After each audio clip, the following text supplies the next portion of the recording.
Al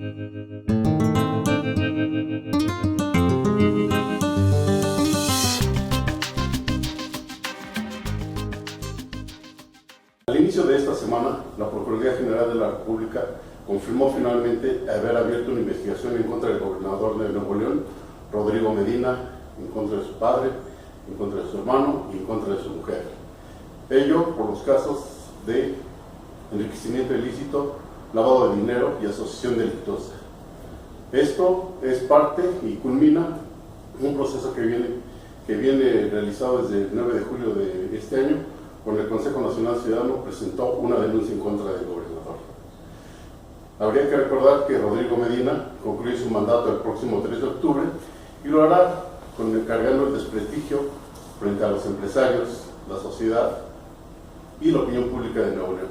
Sin olvidar el factor Bronco, quien en su momento hizo la promesa de investigar y, de ser el caso, encarcelar a Rodrigo Medina por casos de corrupción. Con el gobernador de Nuevo León y con Guillermo Padres, su homólogo de Sonora, son por el momento dos gobernadores que están en la picota acusados de corrupción. Los impactos, como hemos visto, no fueron tiros de precisión, sino son procesos que se fueron acumulando durante meses y años. Estos gobernadores quizá pensando que los tiros nunca los alcanzarían. La campaña negativa que argumentan en contra de ambos es la síntesis en sí de la soberbia que por años ambos gobernadores expresaron y dilapidaron frente a la opinión pública. Incluso en el pasado proceso electoral de junio, la factura ya le fue transferida a estos gobernadores.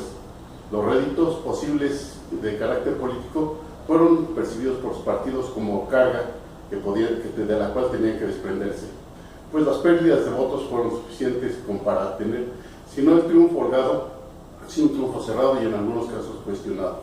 Por otro lado, los ajustes de cuenta en Nuevo León y en Sonora obligaron a los candidatos a realizar una sana distancia que dejara a los gobernadores como los padrinos incómodos frente a la opinión pública. En el caso de Sonora, es preciso mencionar que la acusación no proviene directamente de la opinión pública, aun cuando ha habido casos en los cuales la corrupción de Padres fue denunciada en los diarios nacionales y los de carácter local. Fue el desplegado que emitió en su momento Manuel Fabio Beltrones, hoy dirigente nacional del PRI, en el que acusó diversos aspectos de corrupción en los cuales se había incurrido Padres. Este es un caso inédito, pues parece ser que desde antes se cobró la factura. Por lo pronto, a los dos gobernadores se les ha pegado por la línea de flotación y la venganza política parece ser que asuman en uno de ellos. Por otro lado, la corrupción política de la que se les acusa reduce los niveles de confianza hacia las instituciones y por ende hacia los gobiernos que estos mandatarios encabezaron. La rendición de cuentas, en suma, quedó marginada y finalmente no fue tomada en cuenta para tener a estos dos gobernadores ahora en el lugar en que ahora están y que deberán de dar cuentas frente a la ley. En suma, ello erosiona en su conjunto a las instituciones y a la clase política en su conjunto.